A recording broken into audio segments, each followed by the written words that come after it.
नमस्कार। सिनेमा संवाद में आपका स्वागत है। मेरा नाम है अमिताभ। सत्य हिंदी पर सिनेमा से जुड़ी अपनी साप्ताहिक पेशकश में हम हर हफ्ते बात करते हैं सिनेमा से जुड़े तमाम पहलुओं पर, सिनेमा से जुड़े तमाम मुद्दों पर, क्योंकि हम मानते हैं कि सिनेमा सिर्फ मनोरंजन की चीज नहीं है। सिनेमा समाज से संवाद का सबसे सीधा और सबसे सशक्त माध्यम है और समाज की सोच को गहराई तक प्रभावित करने की क्षमता रखता है। इसलिए सिनेमा पर लगातार गंभीर बातचीत होना बहुत जरूरी है। इसी कड़ी में आज हम बात करने वाले हैं एक बहुत ही महत्वपूर्ण विषय पर, जो फिलहाल हमारे समाज, हमारे सिनेमा, हमारी राजनीति के केंद्र में है, एक तरह से हम कह सकते हैं। पिछले कुछ समय से हमारे सिनेमा यानी हमारी फ़िल्मों और ख़ास तौर से जो मुंबईया मसाला फ़िल्में बनती हैं, उनको लेकर के राजनीति और समाज दोनों जगह काफ़ी तीखी चर्चाएँ, काफ़ी तीखे स्वर देखे जा रहे हैं। फ़िल्मों को लेकर के समाज में बहुत आवाज़ें उठ रही हैं, तमाम तरह की आवाज़ें उठ रही हैं, उनके विरोध में, फ़िल्मों के विषय को लेकर के, कलाकारों को लेकर के, निर्देशन को लेकर के और फ़िल्म इंडस्ट्री को भी हम देख रहे हैं कि वो तमाम सवालों पर, जो सिनेमा और सिनेमा से जुड़ी राजनीति के मसले पर केंद्रित हैं, उन तमाम सवालों पर फ़िल्म इंडस्ट्री भी बटी हुई दिखती है। तो ऐसे में कुछ सवाल जो मन में उठते हैं, वो ये कि क्या सिनेमा को राजनीतिक होना चाहिए? क्या सिनेमा कोई ऐसा सिनेमा भी संभव है जो अराजनैतिक हो? या क्या कोई ऐसा सिनेमा हो सकता है जो अराजनैतिक हो? क्या सिनेमा या मनोरंजन कह लें, मनोरंजन की कोई राजनीति होनी चाहिए? क्या पूरी तरह से किसी भी राजनीति से मुक्त कोई मनोरंजन हो सकता है?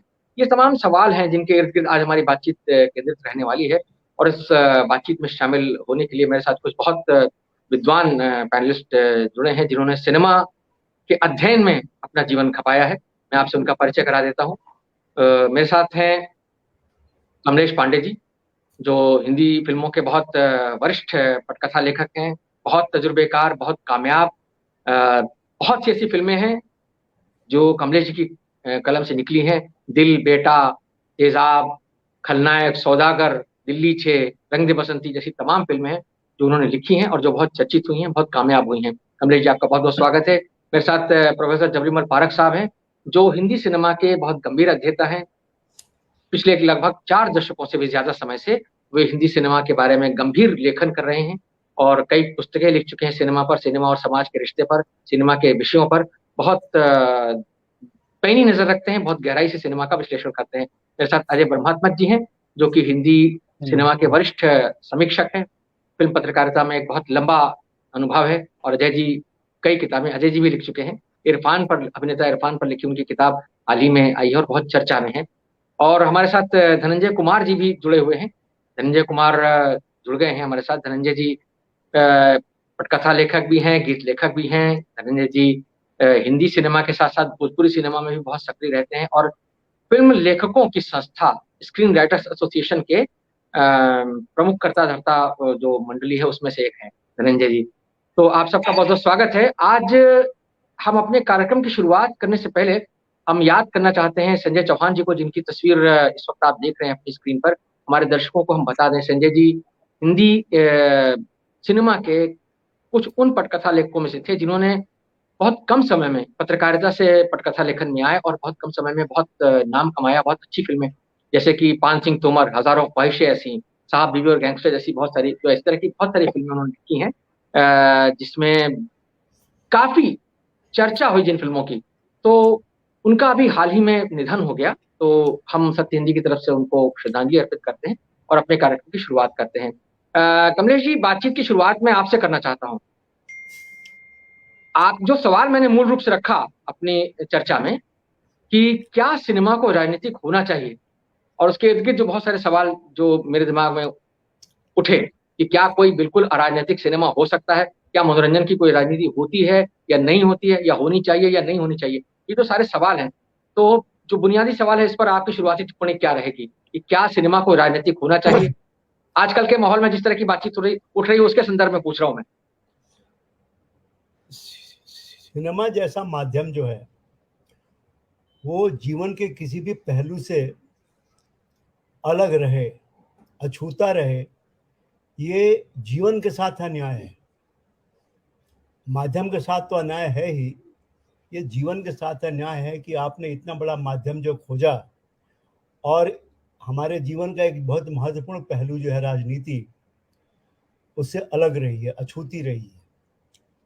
तो पहली बात तो ये है कि नहीं, मेरे ख्याल में राजनीति हमारे सिनेमा का हिस्सा होना चाहिए, बनना चाहिए। अफसोस ये नहीं है कि राजनीति रहे या न रहे, हमारे यहाँ हिम्मतवर लोग नहीं है। हमारे उद्योग में, फिल्म उद्योग में ऐसे हिम्मतवर लोग नहीं है जिन्होंने राजनीति को अपनी कथा का, अपनी कहानी का, अपनी फिल्म का विषय बनाने की का दुस्साहस किया हो। क्योंकि घटनाएं तो हुई हैं, आज़ादी के बाद के भारत में भी घटनाएं बहुत हुई हैं, चाहे वो इमरजेंसी हो, चाहे और दूसरे, चाहे वो भाषा का सवाल हो, चाहे और दूसरे सवाल हो। सवाल तो हमेशा रहे हैं और सारे सवाल अधिकतर वो राजनीति से ही जुड़े हुए हैं, चाहे वो मंडल हो, चाहे वो कमंडल हो, चाहे वो इमरजेंसी हो, चाहे और दूसरी घटनाएं हों। और मुझे हमेशा इंतज़ार था कि कोई तो आगे आएगा और कुछ नहीं तो कम से कम इमरजेंसी पर ही एक फिल्म बना दे। अब मैंने सुना है कि शायद कंगना रनावत जो है वो कुछ ले रही है, वो एफर्ट ले रही है, कुछ कर रही है कोशिश। तो ये हमारे यहाँ जो मनोरंजन इतना प्रधान हो गया कि हमारे समाज की या हमारे राजनीति की समस्याओं को, उनको खोलकर सामने रखने की हिम्मत किसी ने नहीं की कि भाई हम फ्लॉप हो जाएंगे, हमें हमें हमें हमें हमें कौन देखेगा। और मैं इससे राजी बिल्कुल नहीं हूँ, मैं बिल्कुल राजी नहीं हूँ, क्योंकि जो देश अखबार, इतनी शिद्दत से अखबार पढ़ता है, न्यूज़ चैनल देखता है, वो फिल्म देखना क्यों पसंद नहीं करेगा अगर इसमें राजनीति है तो। और कुछ फिल्में बनी हैं जो राजनीति से बहुत प्रेरित थी, कुछ सफल हुई, कुछ सफल नहीं हुई। मगर आम तौर पे जो एक संकोच है, हिचकिचाहट है, मैं कहूँगा एलर्जी है कि इसको नहीं छूना है। वो क्यों नहीं छूना है इस पे कोई बात नहीं करता। तो नहीं, बिल्कुल वो राजनीति हमारे समाज का अहम हिस्सा है, हम जुड़े हुए हैं। राजनीति हर तल पे हमारे जीवन को असर डालती है, हमारे रहन सहन पे, हमारे भविष्य पे, हमारी हर क्षण हमारा जो है जिंदगी का, वो कहीं ना कहीं राजनीति के असर में रहता ही है।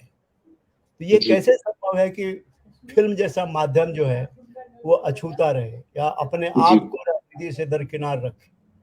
ये अत्याचार है, ये नाइंसाफी जी है, जीवन के साथ भी और माध्यम के साथ भी, हमारे जी, साथ। बहुत धन्यवाद। जी जी जी, धन्यवाद कमलेश जी, आपने शुरुआती टिप्पणी के लिए। अजय जी, मैं आपके पास आता हूँ। कमलेश जी जो कह रहे थे कि ये संभव नहीं है कि कोई सिनेमा राजनीतिक ना हो, यानी सिनेमा को जो हमारा मूल विषय है उससे उन्होंने कहा कि भाई ये तो संभव नहीं है कि कोई फिल्म राजनीतिक ना हो या सिनेमा राजनीतिक ना हो, यानी सिनेमा राजनीतिक हो सकता है, उसको होना चाहिए। तो आपसे मेरा प्रश्न ये है कि क्या सिनेमा को राजनीतिक तौर पर पॉलिटिकली करेक्ट होना चाहिए, यानी जैसे जो सत्ता है या जो जिस तरह की राजनीति विचारधारा का इस समय चलन है या किसी भी समय जब अगर चलन हो, जैसे कमलेश जी ने इमरजेंसी का जिक्र किया कि भाई कोई तो इमरजेंसी पर फिल्म बनाया और सुना है कि अब बन रही है, यानी जब इस समय जबकि कांग्रेस का शासन नहीं है तब इमरजेंसी पर फिल्म बनाने की बात सोची जा रही है। और एक ऐसी अभिनेत्री इस बारे में पहल ली है जिसने कि भाई इनको की माना जा रहा है कि वो जो अभी जो सत्तारूढ़ पार्टी है वो उसके करीब है, कंगना रनावत, जिनका कि बीजेपी से एक नजदीकी का रिश्ता है। तो आपसे मैं जानना चाहता हूं कि क्या सिनेमा को पॉलिटिकली करेक्ट होना चाहिए, यानी जो पार्टी सत्ता में है उसके हिसाब से सिनेमा की नीतियां तय होनी चाहिए, राजनीतिक सिनेमा की खासतौर से नीतियां क्या या सोच उस तरह से तय होनी चाहिए? क्या इस बारे में आप क्या कहना चाहेंगे?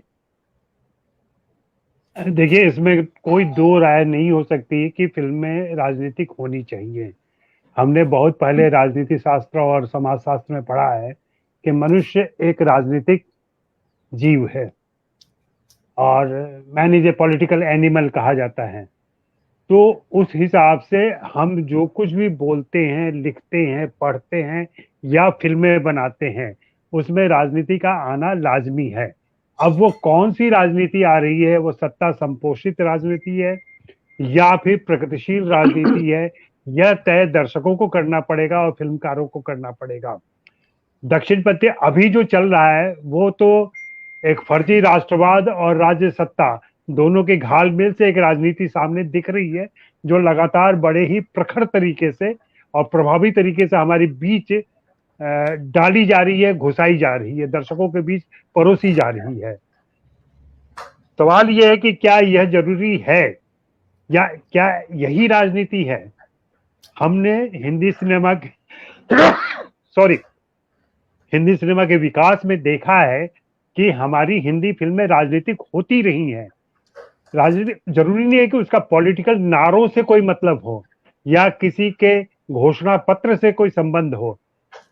हमारे जीवन में राजनीति है, जैसा कि कमलेश जी ने कहा, तो यह जीवन की राजनीति फिल्मों में राजनीति के तौर पर आएगी। यहाँ तक कि जो प्रेम का प्रदर्शन होता है, प्रेम अपने आप में बहुत ही पॉलिटिकल चीज है, और हिंदी फिल्मों में जो प्रेम आता रहा है, चाहे वो अमीर गरीब के बीच का प्रेम हो या विभिन्न जातियों के बीच का प्रेम हो, देश विदेश का प्रेम हो, जो नायक और नायिकाओं के बीच होता है, वह अपने आप में किसी भी निर्देशक का बहुत ही पॉलिटिकल स्टेटमेंट होता है।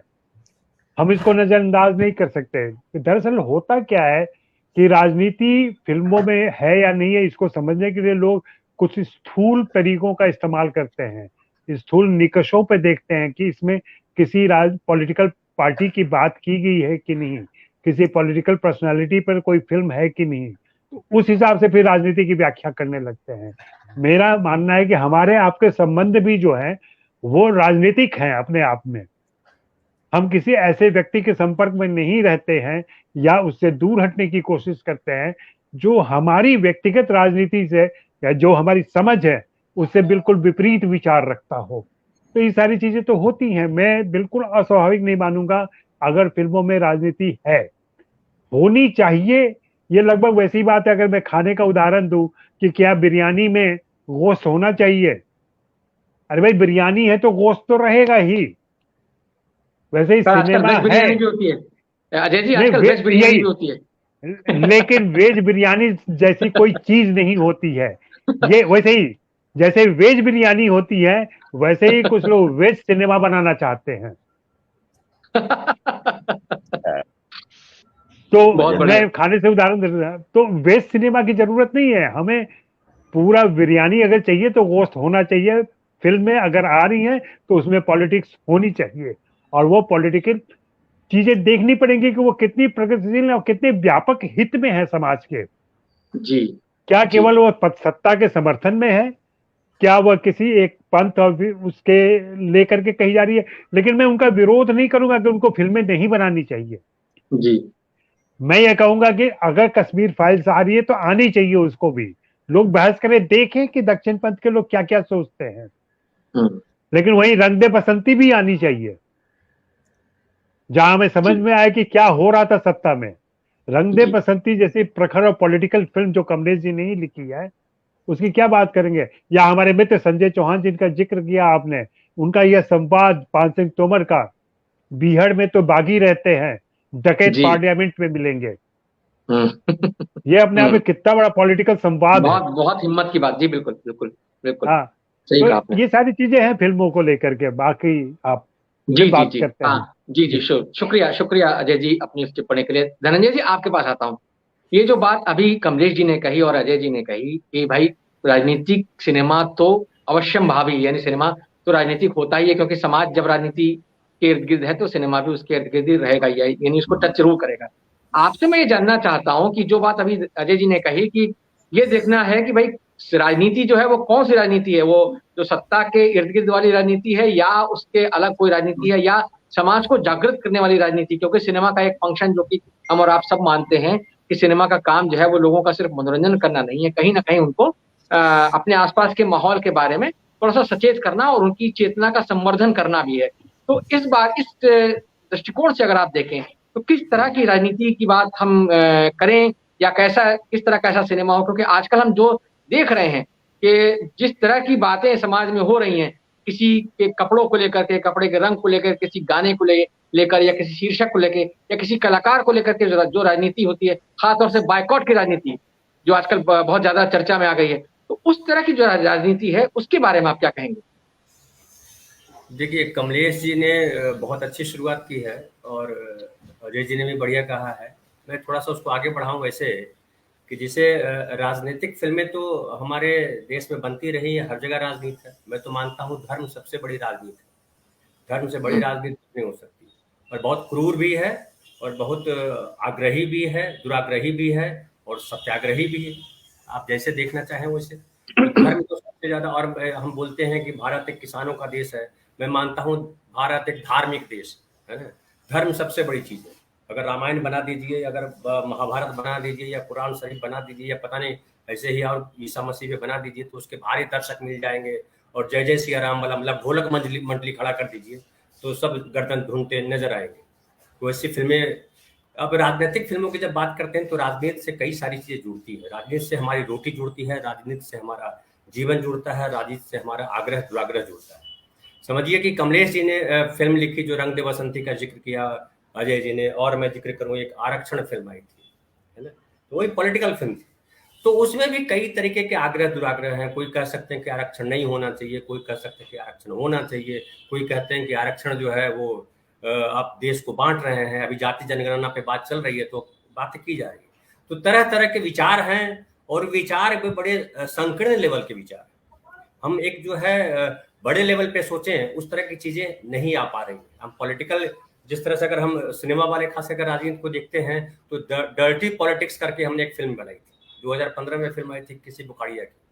तो वो जो सिनेमा को लेकर के जो सिनेमा के लोगों की जो धारणा है आमतौर पे पॉलिटिशियन को लेकर के, वो जनमानस में जो धारणा है राजनीतिज्ञों को लेकर के वही है कि पॉलिटिशियन जो है बुरे होते हैं, पॉलिटिक्स बुरी होती है, पॉलिटिकल लोग चूंकि सत्ता वाले होते हैं तो सत्ता का दुरुपयोग करते हैं। इस तरह के भाव हमारे जो सिनेमा में बहुत सारे लोग काम करते हैं उनमें भी है। अब एक बड़ी अच्छी सी फिल्म आई थी जिसे आप गांधी को क्या मानते हैं, गांधी पॉलिटिकल फिल्म ही थी। उसके बाद आप आंधी एक फिल्म आई थी, बहुत चर्चित फिल्म थी। फिर जो है किस्सा कुर्सी का जो है बहुत चर्चा में आई थी, इमरजेंसी की बात कमलेश सर कर रहे थे तो संजय गांधी ने उसको दिलवा दिया था, और फिर किस्सा कुर्सी की अलग कहानी है।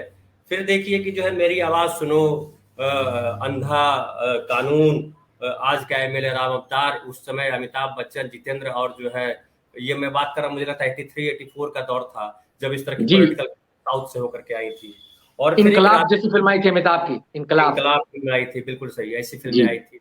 तो उन सारी फिल्मों में राजनीति का एक जो है आसान सा और एक कहिए कि हल्का सा छिछला सा जो रूप है उसको दिखाया गया। राजनीति मुझे लगता है एक बहुत गंभीर विषय है, और राजनीति ही हमारे जीवन के हर हिस्से को न सिर्फ प्रभावित करती है बल्कि वो राजनीति जो है हमारे जीवन को दिशा देती है। वो चाहे तो भटका दे सकती है, वो चाहे तो दिशा दे सकती है। मुझे लगता है राजनीति से ज्यादा प्रभावी हमारे जीवन में, दुनिया के जीवन में कोई नहीं है, मनुष्य के जीवन में कोई नहीं है, उससे ज्यादा प्रभावी नहीं होना चाहिए, है कोई नहीं। लेकिन राजनीति को लेकर के हमारा नजरिया बेहद गड़बड़ है और कमजोर है। मतलब मैं कहूं कि बड़े अच्छे लोग, पढ़े लिखे लोग भी राजनीतिक तौर पे परिष्कृत नहीं है, या कहिए उनकी राजनीतिक दृष्टि जो है बड़ी संपन्न नहीं है। ये बड़ा एक संकट है। और अगर समझिए कि अभी एक फिल्म आ रही है, राजकुमार संतोषी जी की फिल्म है गांधी गोडसे एक युद्ध, है ना, ये भी एक पॉलिटिकल फिल्म ही होगी। तो उसको किस नजरिए से देखिएगा, उसकी भी बड़ी आलोचना प्रत्यालोचना होगी, क्योंकि हमारे देश में 2 मजबूत विचारधारा है, हालांकि 3 विचारधारा है, 4 विचारधारा है, पता नहीं और विचारधाराएं हैं, लेकिन मोटे तौर पे हम मानते हैं दक्षिणपंथी और वामपंथी कह देते हैं। लेकिन हमारे यहाँ कांग्रेस एक विचारधारा है, उसके अलावा समाजवादी विचारधारा है, वगैरह वगैरह वगैरह। तो सिनेमा में इन तमाम विचारधाराओं को लेकर के एक जो नजरिया आना चाहिए, दुर्भाग्य से भारत में इस तरह का नजरिया नहीं आया है। हम सिनेमा को राजनीतिक दृष्टिकोण से नहीं देख पाए हैं, और सिनेमा को हमने एक मनोरंजन का माध्यम मान लिया है। मनोरंजन का भी मतलब एक जो प्रेम हमारे जीवन का एक बड़ा अनमोल क्षण है या अनमोल पहलू है, लेकिन सिनेमा में प्रेम को भी बड़ा अलग तरीके से कहा गया है। और सिनेमा में प्रेम को जिस तरह से दिखाया जाता है उसमें हर चीजों से भागने का हमको तरीका सिखाया जाता है कि आप जो है कैसे पलायन कर जाएं, आप समस्याओं में उलझे नहीं, मुद्दों में उलझे नहीं। और दर्शकों का भी जो नजरिया है, या चलो फिल्म दिखाते हैं, तो फिल्म दिखाते हैं मतलब परेशानी से बचने के लिए हम फिल्म देखने चले जाते हैं। तो मुझे लगता है भारतीय सिनेमा को अभी बहुत रास्ते बदलने हैं, और अगर अच्छी राजनीतिक फिल्में अगर हमारे हिंदी फिल्मों में बनने लगे तो मुझे लगता है हमारे देश में भी उसका बड़ा सकारात्मक प्रभाव पड़ेगा और बड़ा अच्छा जीवन हमारा हो सकता है। लेकिन दुर्भाग्य से हमारे सामने अभी नहीं है, और सरकार के आसपास अब सिनेमा बनने लगा है, फिल्में बनने लगी है। ये दुर्भाग्य की बात है। जी, धन्यवाद धनंजय। अपनी इस टिप्पणी के लिए। पारक साहब, मैं आपके पास आता हूँ।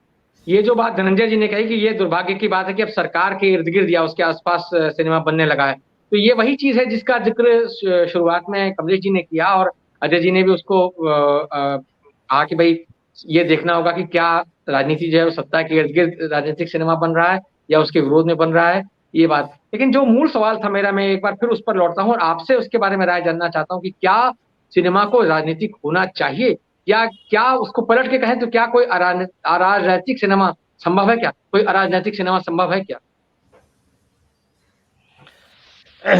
अमिताभ जी, ऐसा है कि अभी तक जो भी बातें हुई है वो कमोबेश इस बात पर एक तरह से आम सहमति से है कि फिल्मों में राजनीति व्यक्त होती है। राजनीति व्यक्त होती है, उसको मैं थोड़ा और स्पष्ट करूं तो राजनीतिक दृष्टिकोण व्यक्त होता है जी। राजनीतिक दृष्टिकोण व्यक्त होता है। मैं इसे थोड़ा सा व्याख्यायित करना चाहूंगा इस रूप में कि दो चीजें किसी भी फिल्म के लिए, फिल्म का विषय कुछ भी हो, मतलब फिल्म का विषय राजनीति हो या ना हो, ये बहुत महत्वपूर्ण नहीं है, लेकिन दो चीजें बहुत जरूरी है फिल्म के लिए।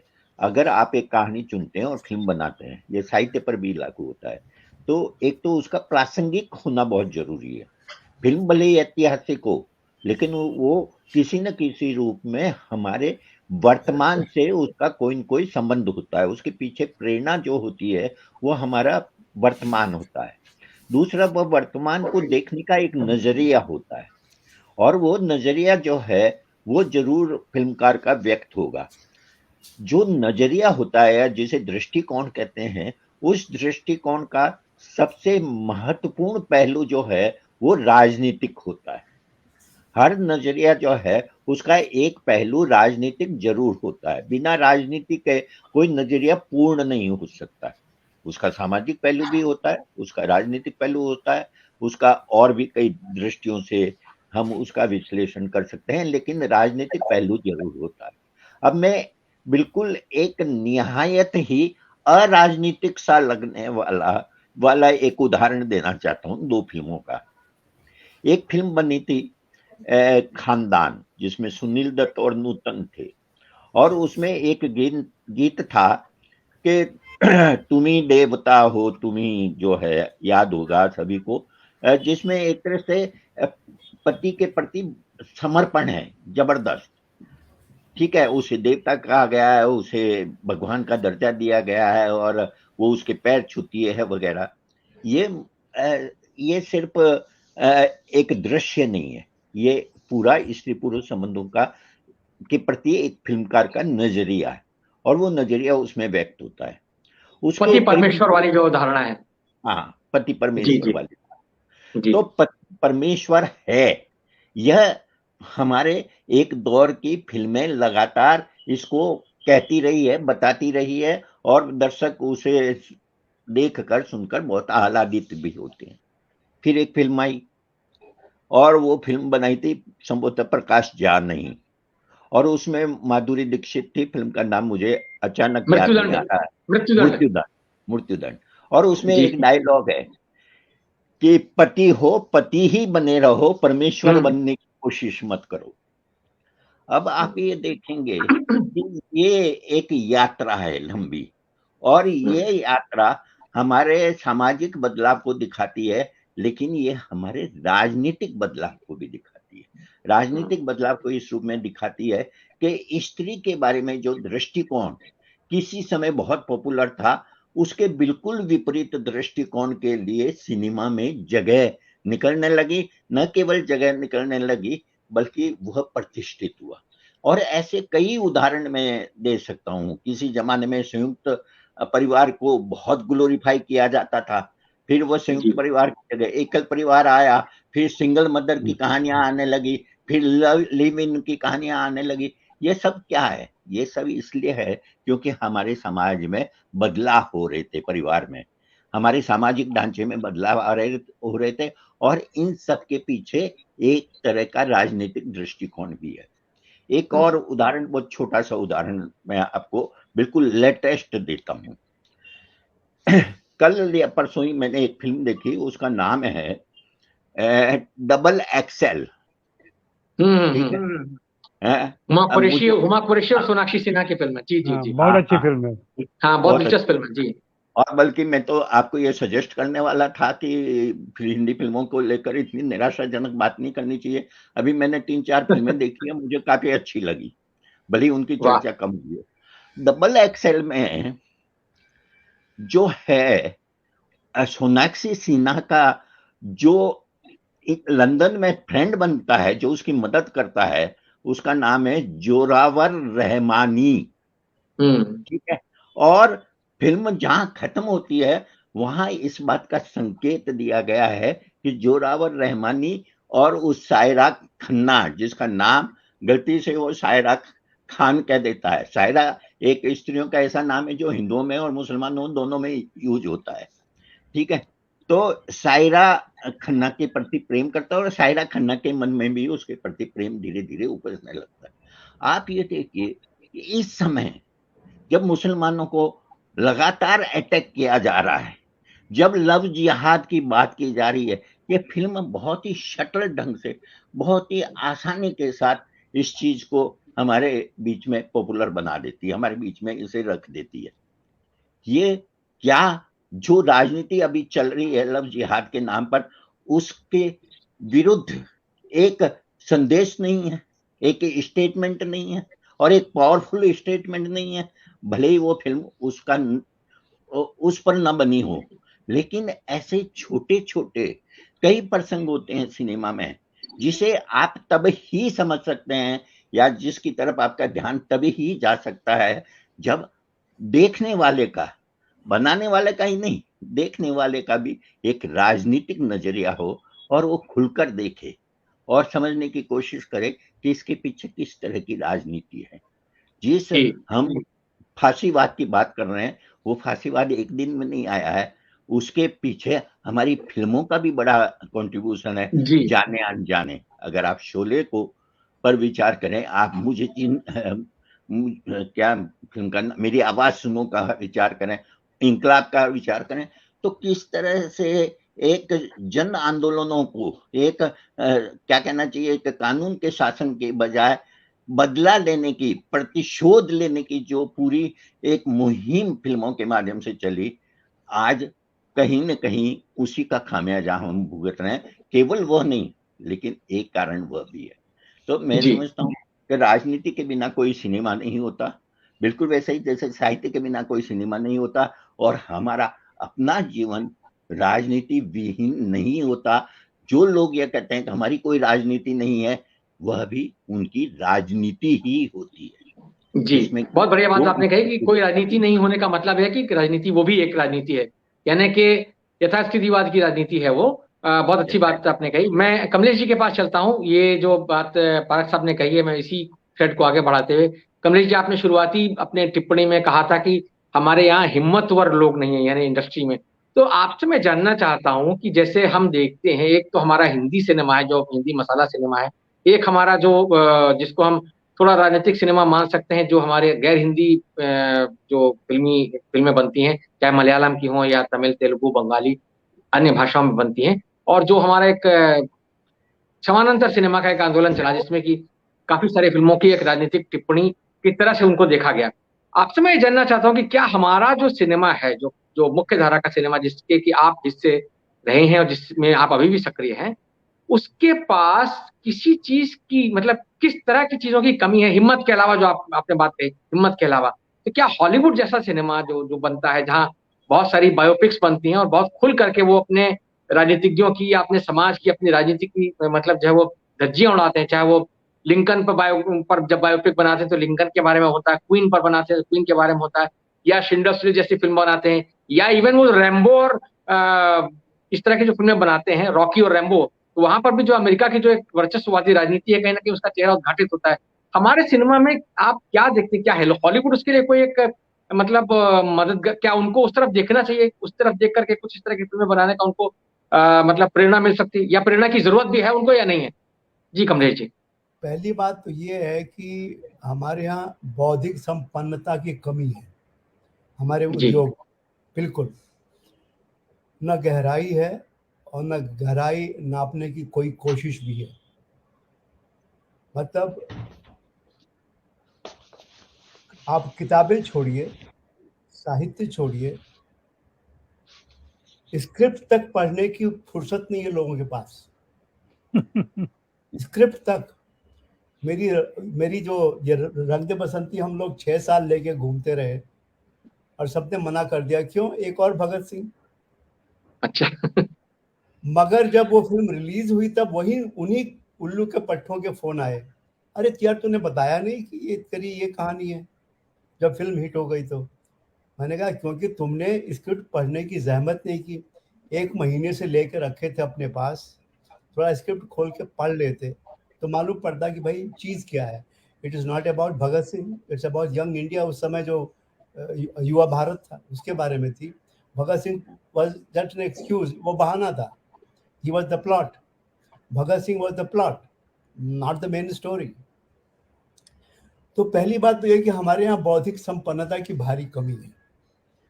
दूसरी और भी खतरनाक बात यह है कि संपन्न होने की कोई उत्सुकता भी नहीं है, ना कोई कोशिश है, ना कोई कोई वो उसकी जहमत लेता है कि हम ये पढ़ें कि यार ये जो मुद्दा है हमारे देश में, ये क्यों है, ये क्या है। अब जैसे जब इमरजेंसी लगी थी, मैं विज्ञापन व्यवसाय में था और एक पत्रिका निकल रही थी न्यू दिल्ली, एमजी अकबर उसके संपादक थे।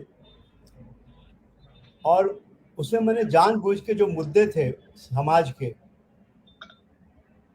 चाहे वो एग्जीक्यूटिव्स की गरीबी हो या धर्म का अभाव हो या नास्तिकता हो या करप्शन हो, व्याभिचार हो, हर तरह को मैंने, क्योंकि वो पत्रिका ऐसी होने वाली थी और इमरजेंसी लगी हुई थी। बल्कि मेरे ख्याल है इमरजेंसी खत्म हो चुकी थी और शाह कमीशन बैठा था इंक्वायरी के लिए।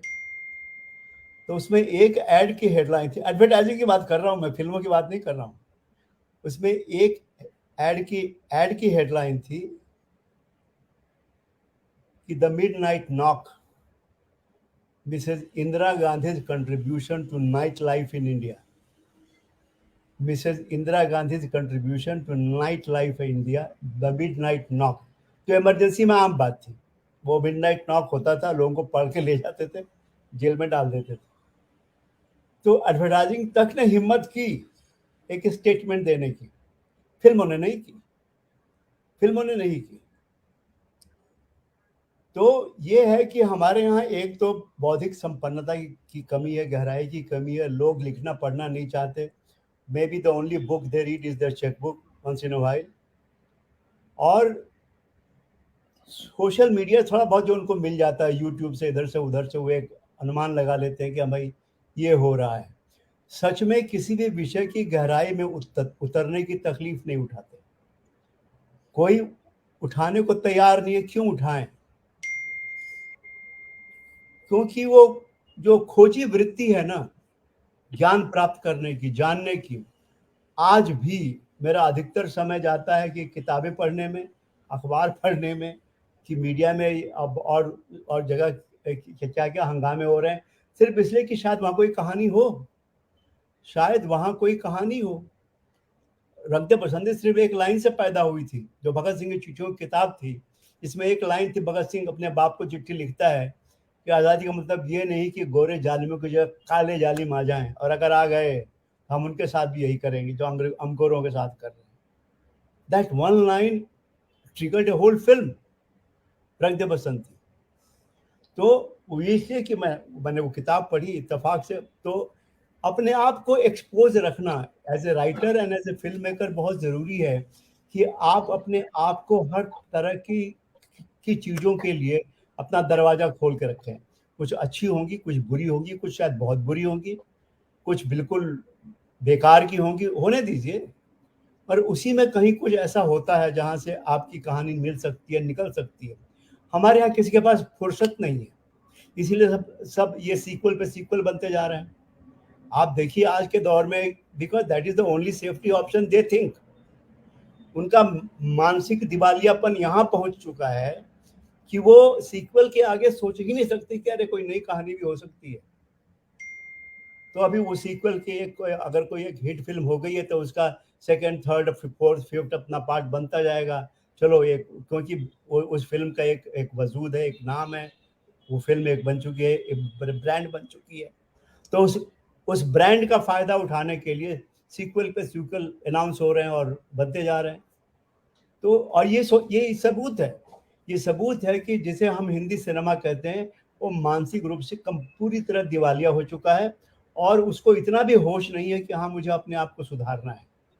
इतनी फिल्में फ्लॉप हो रही हैं, इसके बावजूद उस दिन भी मैं जिक्र कर रहा था कि मुझे लगता नहीं कि हमने सीखा है, हमारे उद्योग ने कुछ सीखा है फ्लॉप फिल्मों से, कि हमारी फिल्में फ्लॉप क्यों हो रही हैं।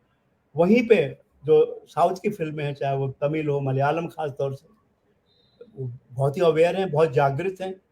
बल्कि मैं जानता हूँ कि मलयालम सिनेमा में सबसे ज़्यादा पैसा राइटर को दिया जाता है। क्यों? और एक्टर जो है पहला फोन राइटर को करता है, नॉट टू द प्रोड्यूसर। कोई भी एक्टर पहला फोन राइटर को करता है कि यार तुम क्या लिख रहे हो आजकल, कुछ है क्या उसमें, कोई रोल है मेरे लिए। और इसलिए वहाँ की जो फिल्में हैं, कहानियाँ हैं, उसमें इतनी अवेयरनेस है, इतनी इंटेलिजेंस है, बुद्धि है, समझ है, और एक जागरूकता है अपने समय के प्रति। अभी मैं अभी बीच में मैं ये जयपुर इंटरनेशनल फिल्म फेस्टिवल में गया था। I was in the jury. मुझे इतना ताज्जुब हुआ कि अरे ये फिल्में कहाँ थी। इतनी अद्भुत फिल्में मलयालम से, असमिया से, बंगला से, इतनी कमाल की फिल्में थी। अजय जी थे वहाँ पे, शायद उन्होंने देखी हो कुछ फिल्में। अजय जी भी आए वहाँ पे, हमारी मुलाकात तो नहीं हो पाई, मैं जरा जल्दी आ गया। अद्भुत फिल्में थी। और वो नाम कभी मैंने सुने नहीं कि अरे ये आदमी को कोई अच्छा डायरेक्टर है, या कोई अच्छा राइटर है, या कोई एक्टर है। लोग कमाल की फिल्में बना रहे हैं, मगर उनका कोई मुकाम हासिल नहीं हो रहा है, उनको कोई पहचान नहीं मिल रही है, कोई उनको जानता नहीं है। और इसीलिए कि जो मेन स्ट्रीम सिनेमा है वो ऐसा अड़ चुका है कि वहाँ किसी को घुसने के लिए गुंजाइश नहीं है, किसी भी अच्छे फिल्म मेकर की, अच्छे लेखक की।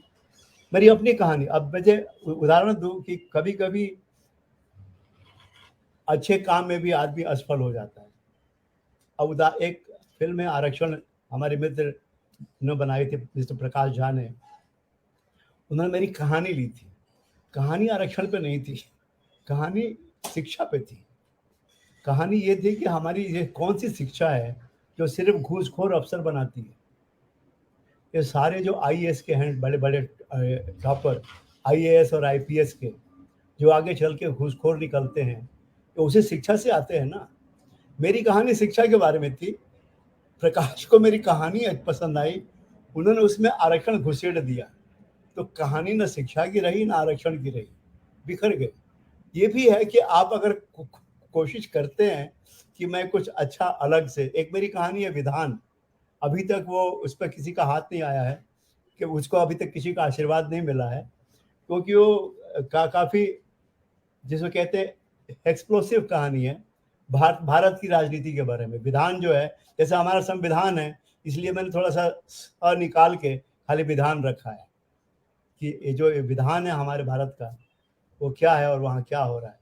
तो असली तकलीफ वही है कि बौद्धिक रूप से हम बिल्कुल दिवालिये हो चुके हैं। हमारे पास न सोच है, न सरोकार है, न सेंसिबिलिटी है, न सेंसिटिविटी है। हॉलीवुड में ये कमाल है कि उनके पास सोच भी है, सरोकार भी है, समझ भी है, सेंसिबिलिटी भी है, और सबको समेट के एक अच्छी फिल्म बनाने का मादा भी है, तकनीक भी है। जो व्याकरण है फिल्म मेकिंग का, उसमें भी वो समृद्ध है। हम नहीं, हमारे पास व्याकरण तो है, पर ये सोच, सरोकार और सेंसिबिलिटी और समझ गायब है। तो अफसोस की बात है तो है। जी जी, धन्यवाद कमलेश जी। आपने बहुत विस्तार से और बहुत अच्छे तरीके से इंडस्ट्री का जो संकट है और जो उसकी समस्या है उसकी तरफ इशारा किया, उसके बारे में अपने अनुभवों से मैं बहुत सारी बातें कही। अजय जी, मैं आपके पास आता हूँ। जो बात कमलेश जी कह रहे थे और जिस तरह से उन्होंने मलयालम फिल्मों का जिक्र किया, हम लोग लगातार सिनेमा संवाद में गैर हिंदी भाषी सिनेमा के बारे में चर्चा करते रहते हैं, उसकी उत्कृष्टता के बारे में, कितनी बेहतर फिल्में बन रही हैं। और चूंकि ओटीटी के माध्यम से बहुत सारी फिल्में हम लोग को देखने को मिल रही हैं, जो हिंदी भाषी दर्शक है उनको भी, तो एक तरह से वो एक दरवाजा हमारे लिए खुला है। लेकिन क्या अजय जी, मेरा मेरा दरअसल आपसे प्रश्न ये है कि क्या जो हमारे फिल्मकार हैं उनको ये नहीं दिख रहा है? एक बात। दूसरी बात, क्या अब हम ये मान लें कि जो जो मुख्य धारा का हिंदी सिनेमा, जिसको कि कमलेश जी ने कहा कि वो सड़ चुका है, तो वो जो सड़ चुका है उसका एक ऑल्टरनेटिव जो है, यानी उसका विकल्प जो है, क्या वो जो छोटे स्तर का सिनेमा जो ओटीटी पर हमको दिख रहा है, जो चाहे हिंदी का हो, चाहे मलयालम का हो, या बंगाली का हो, या तेलुगु का हो, या तमिल का हो, क्या वही उसका जवाब है आने वाले समय में? नहीं, ऐसा तो नहीं होगा, क्योंकि एक बार पिछली डिस्कशन में कभी मैंने आपसे चर्चा की थी कि जो अंडरग्राउंड ऑडियंस है, वो अंडरग्राउंड सिनेमा भी हो गया, जो जैसे जिफ में कमलेश जी ने जिन फिल्मों को देखा, या और भी फेस्टिवल में वैसी फिल्में आती हैं, देखी जाती हैं। इन फिल्मों को वाइडर रिलीज नहीं मिल रही है, नहीं, चूंकि दर्शक नहीं एक्सेप्ट करेंगे, बाजार उनका नहीं है। लेकिन एक बड़ा सिनेमा जमीन के, धरती के, धरातल के अंदर अंदर विकसित हो रहा है, और बहुत तेजी से विकसित हो रहा है वो, और उसका एक अपना दर्शक समूह बन गया है, उसके अपने दर्शक हैं। वे मेन स्ट्रीम दर्शक नहीं है जो थिएटर में जाके फिल्में देखते हैं, क्योंकि वे फिल्में थिएटर में नहीं पहुंच पा रही हैं, लेकिन हमारे घरों में स्क्रीनर के जरिए पहुंच रही हैं। अगर आप थोड़ा भी कंसर्न रखते हैं बेहतर सिनेमा से, तो ये फिल्में आप तक पहुंच जाएंगी। लोग बांटना चाहते हैं, लोग दिखाना चाहते हैं, यहाँ पैसा बहुत मायने नहीं रखता। कमलेश जी का उदाहरण सामने है, जो देख के आए, मैं कई ऐसी फिल्में देख चुका हूं। आने वाले समय में मेन स्ट्रीम में भी एक फिल्म आ रही है, भीड़, सुधीर मिश्रा ने डायरेक्ट किया है। एक फिल्म आ रही है, ऑलमोस्ट प्यार विद डीजे मोहब्बत, जो अनुराग कश्यप ने किया है, लव जिहाद का मामला है उसमें। अच्छा, इस तरीके से फिल्में बना रहे हैं लोग। लेकिन इन फिल्मों को हम लोग सिनेमा के नाम पर समझ लेते हैं कि जो बहुत कमाई करे, जिसमें पॉपुलर स्टार हो, यही सिनेमा है। कमलेश जी से थोड़ा सा असहमत यहाँ पे होऊंगा कि दक्षिण की बहुत कमाई वाली फिल्में विचार से बहुत महत्वपूर्ण नहीं है। जैसे आरआर का मैं विरोधी हूँ, आरआर मुझे पसंद, कंतारा भी मुझे पसंद नहीं आई। कंतारा में जन समूह का जो सामूहिक विरोध होना चाहिए, वो ईश्वरीय चमत्कार में बदल जाता है, उसके सहारे चलता है। तो एक पूरे आदिवासी विद्रोह को आप समेट के ईश्वरीय चमत्कार में बदल देते हैं। लेकिन जय भीम जैसी फिल्म वहीं से आती है, पा रंजीत जैसा फिल्म मेकर वहां से आ रहा है जी, जो दलित राजनीति को ऐसे रूप में ला रहा है, जो विक्टिम नहीं है दलित। वहां पे हिंदी फिल्मों में भी दलितों पर फिल्में बनी है, लेकिन वो विक्टिम के तौर पे दिखाए जाते रहे हैं। जी, पा रंजीत चूंकि उसी समाज से आते हैं, और ये हमेशा महत्वपूर्ण होता है, जो जिस समाज से आता है, जिसके अनुभव में है, जिसके खून में है, वो सारे अनुभव, वो शोषण, वो दमन, वह ज्यादा बेहतर फिल्में लेकर के आ सकता है। और वो पारंजित का उदाहरण सामने है। और भी एक दो मेकर हैं जिनके नाम याद नहीं रह पाते। अफसोस, ये हमारा दुर्भाग्य है कि हम दक्षिण के नाम नहीं याद रख पाते, लेकिन दक्षिण में ये बहुत प्रबल धारा है। माफ करें, वहां भी ये पॉपुलर सिनेमा नहीं है। वहां का आरआरआर नहीं है, ये वहां का कंतारा नहीं है, वहां का केजीएफ नहीं है। केजीएफ बहुत भ्रष्ट फिल्म है, बड़ी कमाई के बावजूद। हम उसकी पॉलिटिक्स से असहमत हो सकते हैं, लेकिन जय भीम से हम सहमत हैं। ऐसे ही पिछले साल आई थी एक फिल्म, जो धनुष की फिल्म थी, नाम मैं अभी भूल रहा हूँ, जो गांव के कर्णम कितनी पॉलिटिकल फिल्म है।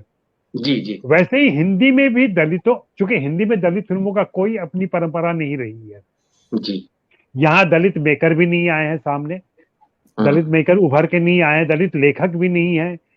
लेखकों में ज्यादातर ब्राह्मण है, और ये ब्राह्मण लेखक ब्राह्मण सोच के साथ आते हैं। मैं कमलेश पांडे जी, माफ करेंगे, आप पर कोई इशारा नहीं है ये लेकिन ऐसा है और इस वजह से ये सारी चीजें हो रही हैं। हाँ, जब उत्तर भारत से या पश्चिम भारत से या कहीं से भी ऐसे लेखक उभर के आएंगे, उनकी वाणी आएगी, तो सिनेमा में भी बदलाव आएगा। और ये हो रहा है, हम भले ही उसे नहीं देख पा रहे हैं अपनी आंखों से, और आम दर्शक नहीं देख रहा है, लेकिन सिनेमा बन रहा है। सिनेमा बहुत तेज असमी में बन रहा है, जैसा कि अभी कमलेश जी ने कहा, बांग्ला में बन रहा है। भोजपुरी और मैथिली में भी कोशिशें जारी हैं। ये है कि वो बड़े स्केल पर नहीं बन पा रही है, उनके पास बजट नहीं है। धनंजय गवाह होंगे कि कैसे कई कोशिशें असफल हो जाती हैं या कई कोशिशें आने के बाद भ्रष्ट हो जाती हैं। शुरुआत अच्छी होती है, लेकिन बढ़ने के साथ जब उसकी वायबिलिटी देखी जाने लगती है तो वो फिल्म भ्रष्ट होने शुरू हो जाती है। खुद धनंजय के मुझे याद आ रहे हैं 1-2 अनुभव ऐसे, जो उन्होंने कुछ सीरीज किए थे या वहां पे उनको बदलना पड़ा चीजों को या बंद कर देना पड़ा। तो ये सारी चीजें चल रही हैं। मुझे जी पूरा विश्वास है कि हिंदी का पॉलिटिकल सिनेमा रहेगा, लेकिन जैसा कि आपने शुरू में कहा कि लोग डरे हुए हैं, कमलेश जी ने कहा उनमें हिम्मत नहीं है। हिम्मत कुछ कम लोगों में है। कुछ लोग इंतजार कर रहे हैं, क्योंकि अभी जिस तरीके से विवाद कर दिया जाता है, उन्हें फंसा दिया जाता है, उन्हें परेशान किया जाता है, उसमें लोग थोड़े जरूर सहमे हुए हैं या दबे हुए हैं या खामोश हैं। लेकिन ऐसा नहीं कहेंगे कि वो धारा सूख गई है। वो धारा जी अभी भी चल रही है, बह रही है, प्रवाहित है और कभी भी उभर कर सामने आ सकती है। वो आएगी जरूर, भले वो ईरानी सिनेमा के तौर पर आए, चाहे वो किसी दूसरे ऐसे से प्रचंड रूप से आए, लेकिन पॉलिटिक्स तो रहेगा ही, सिनेमा में आएगा। और मैं यहाँ सुधीर मिश्रा को सैल्यूट करता हूँ कि सुधीर मिश्रा की फिल्में पॉलिटिकल होती हैं। बहुत कम मेकर हैं जिनकी फिल्में पॉलिटिकल होती हैं।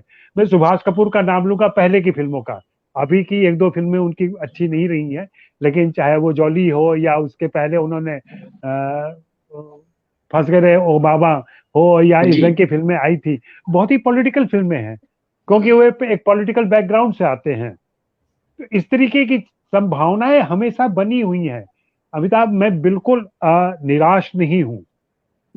हाँ, लेकिन इस बात से जरूर परेशान हूं और इस बात से बहुत बहुत चिंतित हूं कि विदेश पश्चिम का दक्षिण का जो पॉपुलर सिनेमा है वह हिंदी से फिल्मों के लोगों का कहीं भ्रष्ट न कर दे, वे अपनी परंपरा न छोड़ दें। मैं यहाँ पे पारक साहब से बिल्कुल सहमत हूँ कि हिंदी में बेहतरीन फिल्में बन रही हैं। हाँ, उनकी चर्चा नहीं हो रही है। हाँ, वे कामयाब नहीं हो रही हैं, क्योंकि दर्शक अभी किसी दूसरे मूड में है। बहुसंख्यक दर्शक दुर्भाग्य से राज सत्ता के प्रभाव में है, उसके आकर्षण में है। मंदिर बन जाने से वो बहुत खुश है, उसे पेट की कोई चिंता नहीं है, उसके श्रद्धा भावना पूरी हो रही है। जी अमिताभ। धन्यवाद अजय जी, आपने बहुत दिलचस्प बात कही। आपने आखिरकार आपने सारा सब कुछ जो है दर्शक पर डाल दिया कि दर्शक जो है उसको उसको चिंता नहीं है। मैं फारक साहब के पास चलना चाहता हूँ। जो बात कमलेश जी ने कही और अजय जी ने कही अभी, फारक साहब, जो अच्छा सिनेमा है जिसको आपने भी कहा कि हाँ बन तो रही है फिल्में, लेकिन शायद उनको उस तरह का वाइडर ऑडियंस नहीं मिल रहा है, या वो उस तरह की उनकी मार्केटिंग नहीं हो रही है, या उस तरह के स्टार्स वगैरह नहीं है उनमें जो जो बिक सकें फिल्में बहुत बड़े पैमाने पर। तो एक जो चीज जिसका जिक्र हम लोग अक्सर अपने कार्यक्रम में करते रहे हैं, सिनेमा संवाद में लगातार बातचीत में, जिसको एक तो हम ओटीटी प्लेटफॉर्म पर बनने के लिए रिलीज होने वाली फिल्में कह रहे हैं, दूसरा जो एक हमारा मध्य मार्गी सिनेमा था जिसके बारे में मतलब हम और आप और कमलेश जी जिनको बहुत लंबा तजुर्बा है, लेकिन दर्शक के तौर पर जो हमारे लिए एक सिनेमा का सुखद अनुभव रहा है, वो जिसको Bimal Roy school of cinema कहा जा सकता है, उस तरह की जो फिल्में थी जिनमें आप बातें तो उठाते थे और साथ साथ में मनोरंजन भी होता था, मनोरंजन भी था, मुनाफा भी था, और कहीं ना कहीं आपके लिए कोई संदेश भी था। तो क्या उस तरह के सिनेमा की तरफ भी जो है हमारे फिल्मकार हिम्मत नहीं दिखा पा रहे हैं, जैसा कि कमलेश जी ने कहा? क्योंकि एक तो ठीक है पॉलिटिकल सिनेमा है, वहां तो आप नहीं जा पा रहे हैं, आपको डर लगता है। अभी सुनील शेट्टी ने योगी आदित्यनाथ से मुलाकात में कहा कि साहब कुछ रॉटन एप्पल्स तो हमारे यहाँ हैं, तो मतलब वो ये मान रहे हैं कि सब इंडस्ट्री में कुछ सड़े हुए लोग हैं। तो ये जो बात ये है, बजाय इसके कि इंडस्ट्री एकजुट होकर के उसका मुकाबला करे, वो सरकार से जाकर संरक्षण की मांग कर रहे हैं कि भाई आप जो है अगर आप कहेंगे तो ये बाइकआउट वगैरह बंद हो जाएगा। तो ये जो टेंडेंसी है, कहीं ना कहीं सिनेमा जो है वो सरकार के आगे घुटने टेक रहा है, क्योंकि उसको लगता है कि भाई 200-400 करोड़ लगा रहे हैं हम, तो अगर हमारी फिल्म नहीं चली, बाइकआउट कर दिया लोगों ने, तो क्या होगा हमारा? फिर जनता और ज्यादा उग्र होकर के उसका विरोध करने लगती है। ऐसे में क्या सिनेमा के सामने आप देखते हैं कि रास्ता क्या है? संघर्ष करने का रास्ता है, या अपने आप को जो कंटेंट के वाइज कमलेश जी ने कहा या अजय जी ने कहा उसमें सुधार का रास्ता करके अल्टीमेटली आप जो है अपने आप को रिडीम कर सकते हैं? अमिताभ जी, ऐसा है, मुझे ऐसा लगता है कि एक तो जिस मध्यमार्गी सिनेमा आप कह रहे हैं, ऋषिकेश मुखर्जी, विमल राय और भी बहुत सारे फिल्मकार हैं, जी जी अमित चक्रवर्ती वगैरह, ये सब, ये मैं इन्हें मध्यमार्गी सिनेमा नहीं कहता हूँ, बल्कि एक तरह से रिप्रेजेंटेटिव सिनेमा है अपने समय का। क्योंकि समानांतर सिनेमा के दौर में ऐसा हुआ कि जो पॉपुलर सिनेमा का था, उस पॉपुलर सिनेमा से भिन्न एक दूसरी तरह का सिनेमा बनने लगा, और वो फिल्मकार ऐसे थे जिन्हें यह बहुत स्पष्ट था कि हमें वैसी फिल्में नहीं बनानी है जो हिंदी में लोकप्रिय सिनेमा के नाम पर बन रही है। तो उन्होंने जब इस तरह की कोशिश की, तो उन्होंने एक तरह से जाने अनजाने जो फिल्में बिमल राय, महबूब या दूसरे लोग बना रहे थे, उनसे भी अपने को अलग कर लिया, क्योंकि वो फ्रांस, इटली वगैरह के जो न्यू वेव सिनेमा के आंदोलन थे, उससे काफी प्रभावित थे और बहुत ज्यादा यथार्थवादी सिनेमा वो बनाने लगे। तो एक तरह से बहुत स्पष्ट, पहली बार बहुत स्पष्ट फर्क नजर आने लगा। अगर आप देखें तो बिमल राय के समय में जो भी फिल्मकार हिंदी में फिल्में बना रहे थे, उनकी फिल्मों में भी गीत संगीत होते थे, उन फिल्मों में भी कुछ लोकप्रिय तत्व होते थे, हालांकि वो अपने समय के किसी न किसी सवाल का बहुत ही ईमानदारी से और प्रभावशाली ढंग से अभिव्यक्ति भी चित्रण भी दे रहे। करते थे, बिल्कुल। हाँ, लेकिन जब समानांतर सिनेमा समाप्त हुआ, या कहना चाहिए कि कुछ हद तक वो सफल नहीं हुआ, तो उसके बाद में जब वापस सिनेमा आया, तो उसमें उन लोगों ने जो नए तरह का काम करना चाहते थे, उन नए लोगों ने वो रास्ता नहीं अपनाया जो बिमल रॉय या महबूब वगैरह ने अपनाया था, और न वो रास्ता अपनाया जो समानांतर सिनेमा ने अपनाया था, बल्कि मेरे विचार में उन्होंने एक तीसरा रास्ता अपनाया। और वो तीसरा रास्ता यह था कि उन्होंने ज्यादा रिस्क लेके, जोखिम लेकर ऐसे विषय उठाए जो विषय बहुत ही ज्यादा, मतलब वो ऐसे बहुत सारे विषयों पर उन्होंने पहली बार फिल्म बनाई, जैसे गैंग्स ऑफ वासेपुर अगर देखें आप, इस समय के जितने भी फिल्मकार हैं, सुजीत सरकार हो और दिवाकर बनर्जी हो, इन सबका सिनेमा जो है वो आप देखेंगे कि बिल्कुल एक अपने समय के यथार्थ से जुड़ा हुआ सिनेमा है। वो मेलोडियस नहीं है, वो मेलोड्रामा उसमें नहीं है, उसमें वो यथार्थ है, लेकिन अगर जरूरत पड़े तो वो उसमें गीत संगीत का भी उपयोग करते हैं। तो ये बिल्कुल एक नए तरह का सिनेमा था, और इस नए सिनेमा ने काफी प्रभाव डाला। लेकिन इसी समय, इसी दौर के अंदर कुछ जो सो कार्ड बड़े बजट की फिल्में बनाने वाले थे, करण जौहर, आदित्य चोपड़ा वगैरह, ये जो फिल्म बना रहे थे, इससे ये अलग तरह का सिनेमा था। और ये फिल्में धीरे धीरे मुझे लगता है कि हावी होने लगी, करण, और हावी होकर ये जाके एक ऐसी जगह पर फंस गए जहां पर कि अब कोई रास्ता नहीं है, क्योंकि उनके पास में यथार्थ को देखने की क्षमता नहीं है, उनके पास में वो जोखिम लेने की भी क्षमता नहीं है जो कि 1950-60 के फिल्मकार ले सकते थे। इसलिए अब वह जो रास्ता अनुराग कश्यप, सुजीत सरकार, दिवाकर बनर्जी और बहुत सारे फिल्मकार, बहुत नाम है उनमें, वही रास्ता आगे जाता है, और उस रास्ते में नए फिल्मकार आ रहे हैं जो नई नई तरह की कहानियां कह रहे हैं। और नई नई तरह की कहानियां कहना जो है इस दौर की सबसे बड़ी विशिष्टता है, भले उनकी चर्चा ना हो। और ये केवल हिंदी में नहीं हो रहा है। अभी आप लोग KGF, RRR वगैरह की तो हम चर्चा करते हैं, लेकिन हम उन छोटी छोटी फिल्मों, मैंने एक फिल्म देखी मराठी में, डीट, अजीब से विषय पर वो फिल्म बनी सुमित्रा हुई। भावे की फिल्म है, बहुत सुंदर। हाँ, जी जी, अजीब सी फिल्म थी वो। फिल्म थी गाय को बच्चा पैदा कराना, और उस गाय को बच्चा पैदा कराने के माध्यम से स्त्री की स्वतंत्रता की कहानी है। जी हम सोच भी नहीं सकते, लेकिन वो इस तरह की फिल्म बना रहे हैं। They are the great Indian kitchen, जो मलयालम में बनी, ठीक है।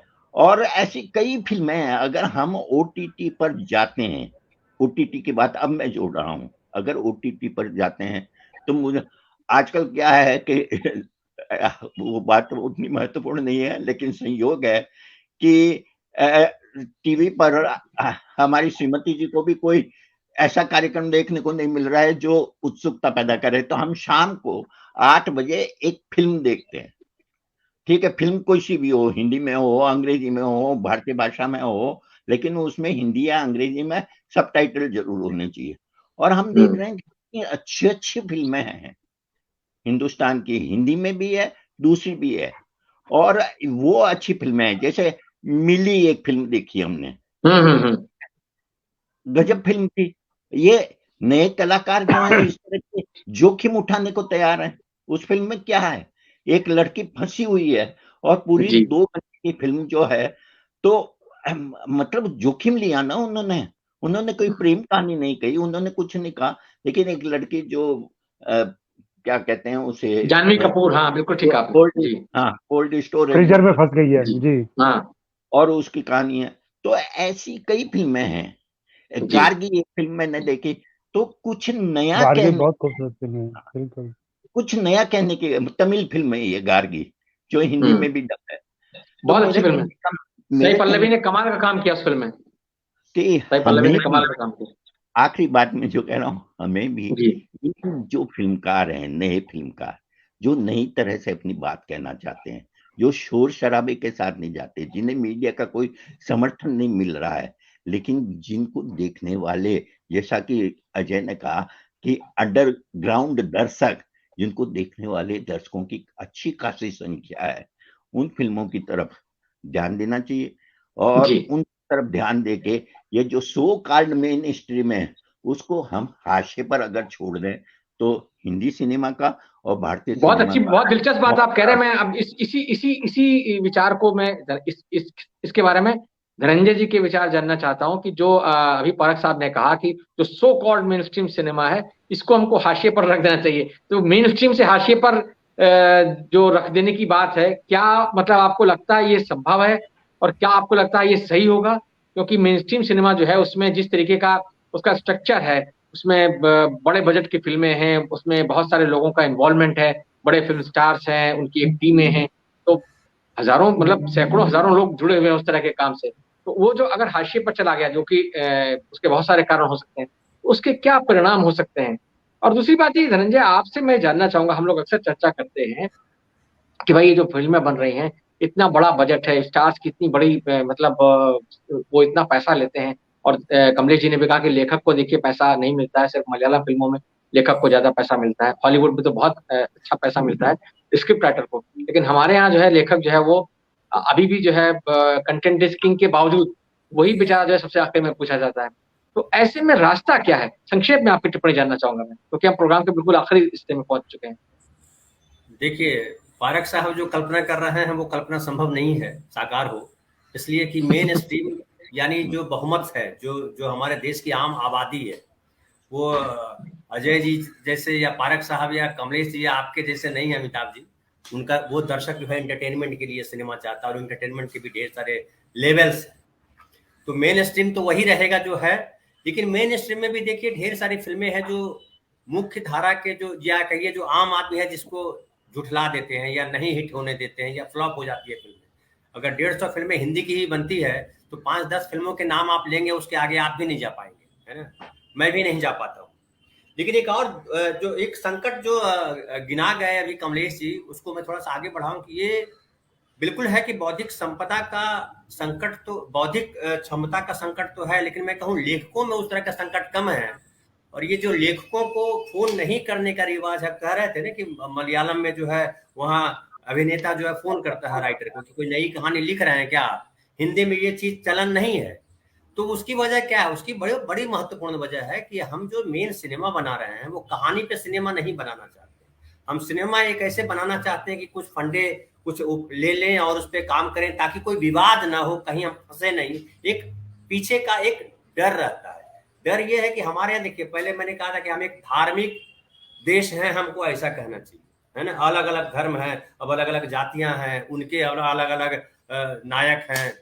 तो हम जो है उन नायकों के प्रति भजन मंडली है।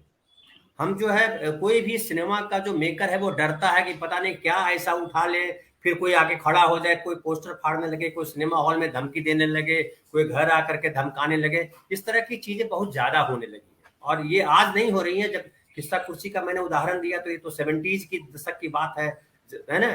तो ये डर है हर सिनेमा मेकर्स को, जो खास करके फिल्म का राइटर, तो क्या राइटर कागज पे लिख देगा, उसको क्या करना है, आप कैसे बनाइएगा आप जानिए, क्योंकि पैसा तो आप लगा रहे हैं, हमको भी पैसा आप ही दीजिएगा। तो मैं तो एक अच्छी पॉलिटिकल फिल्म सोच सकता हूँ, या उस तरह की फिल्म सोच सकता हूँ जहां इंसानी नजरिया है, जहां आम आदमी के प्रति एक प्रतिबद्धता वाला नजरिया है।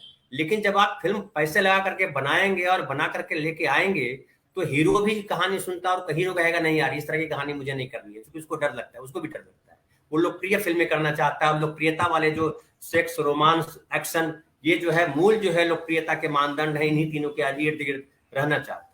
और पॉलिटिकल फिल्मों के प्रति एक नजरिया देखिए कि आप बोलिए कि एक पॉलिटिकल स्टोरी है, तो बहुत कम लोग आपकी तरफ आपके स्क्रिप्ट को सुनना भी चाहेंगे। हालांकि इन दिनों एक भाव बना है, जिसे अजय जी मैं बोलूं कि वो जो फिल्म आई थी आर्टिकल 15, वो भी एक पॉलिटिकल फिल्म है, बड़ी अच्छी फिल्म है। तो लेकिन इस क्रम में ये भी हुआ है, ये भी मैं कहूं कि जो पॉलिटिकल स्क्रिप्ट लिख रहे हैं वो भी कहीं ना कहीं से थोड़े प्रदूषित है। समझिए कि महारानी जो है एक वेब सीरीज आया, तो महारानी वेब सीरीज में इतना घालमेल कर दिया गया कि कौन कहाँ क्या कैरेक्टर है कुछ समझ में नहीं आता। तो एक ये आता है, एक समझ में ये आता है कि जैसे नायक एक फिल्म आई थी अनिल कपूर को लेकर के, तो अच्छी लगी थी लोगों को, है ना, क्यों, क्योंकि वो पॉलिटिशियन को दंडित करने वाली फिल्म, उसमें नायक जो आता है मुख्यमंत्री को दिखाता है और पॉलिटिशियन को तुरंत दंडित कर देता है वो। तो उस तरह की फिल्में, एक छवि जो बनी हुई है आम आदमी की नजर में, विशेष लोग भी वही छवि लेकर के आ रहे हैं। और मुझे लगता है राजनीतिक फिल्म अच्छी वो हो सकती है जिसमें राजनीतिज्ञों के अपने अंतर द्वंद्व हो, जिसमें मैं ये नहीं मानता हूं कि सारे राजनीतिज्ञ हमारे देश में खराब हैं, वो चाहते हैं जनता का शोषण करना, वो चाहते हैं गलत लोग ही आए, इस तरह का भाव जो क्रिएट कर दिया गया है, मुझे लगता है वो नहीं है। बहुत सारे राजनीतिज्ञों को पर्सनली जानता हूं जो अच्छा काम करना चाहते हैं, लेकिन कई सारी वजह है उसकी, उसमें हम खुद एक बहुत बड़ी वजह है, हम लेखक भी एक बड़ी वजह है, हम नागरिक भी एक बड़ी वजह है, और जो है हम जर्नलिस्ट भी एक बड़ी वजह है।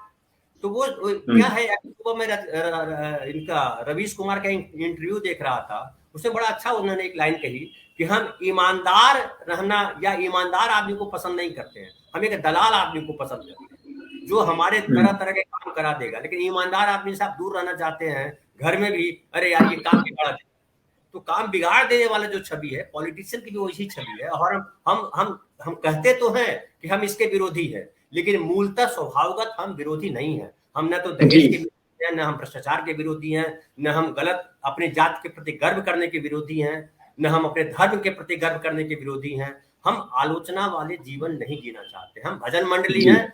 हमें लगता है पता नहीं अभी कब तक हमारा देश भजन मंडली बना रहेगा, ये मुझे नहीं पता।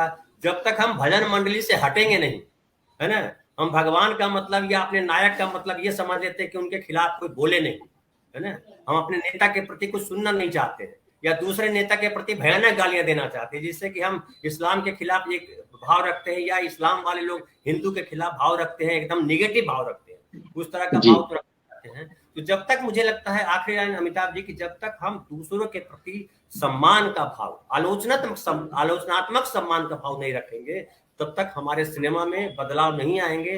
और अजय जी जो कह रहे हैं कि अंडरग्राउंड एक सिनेमा है, बिल्कुल है, और लोगों की चाहत है, लेकिन वो चाहत कब फलीभूत होगी मुझे नहीं पता। मुझे लगता है शिक्षा इसके लिए बहुत जरूरी है। बहुत धन्यवाद, बहुत धन्यवाद अपनी टिप्पणी के लिए धनंजय। बहुत अच्छे मोड़ पर इस बातचीत हमारी आज खत्म हुई है। ये आज हमने जो विषय चुना था उस पर बहुत विस्तार से, बहुत गंभीरता से, गहराई से आप सभी ने अपनी अपनी राय रखी।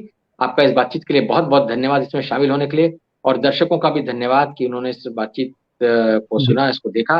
हम अगले हफ्ते फिर हाजिर होंगे किसी एक नए ऐसे ही विषय के साथ जो सिनेमा और समाज के रिश्तों को उसकी पड़ताल करें। बहुत बहुत धन्यवाद आप सबका।